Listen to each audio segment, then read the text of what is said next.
तुम्ही कृषी मंत्री आहात. कृषी मंत्री असताना तुमच्याकडनं लोकांच्या, शेतकऱ्यांच्या अपेक्षा आहेत. ज्या पद्धतीने तुमचा विभाग चालायला पाहिजे, तो त्या ठिकाणी चालत नाही. आणि गेल्या 4 महिन्यांमध्ये तुम्ही किती मोठे पराक्रम केलेत स्टेटमेंट करून, ते सुद्धा शेतकऱ्याच्या विरोधात. हे लोकांनी त्या ठिकाणी बघितलेलं आहे. आणि त्याच्यात तुम्ही काय करत होता, कसं करत होता, कसं ते पत्त्याला पत्ता जोडत होता, हे दुनियेने बघितलेलं आहे. त्याच्यात तुम्ही म्हणाला की ते सभागृह बंद होतं.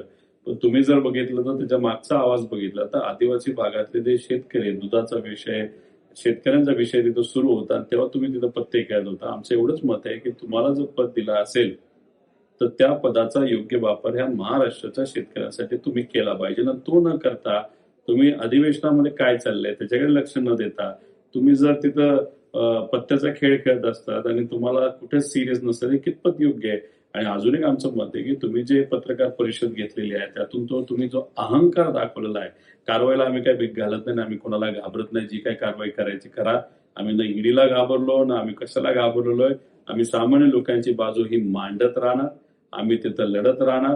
त्यामुळे उगाच आम्हाला तुम्ही घाबरू नका, आम्ही घाबरणारे नाही. फक्त विषय एवढाच आहे की ज्या पद्धतीने गेल्या काही महिन्यांमध्ये तुमचं कार्यालय चालू आहे त्यातून फक्त काय झालं असेल शेतकऱ्याचं तर नुकसानच झालं असेल.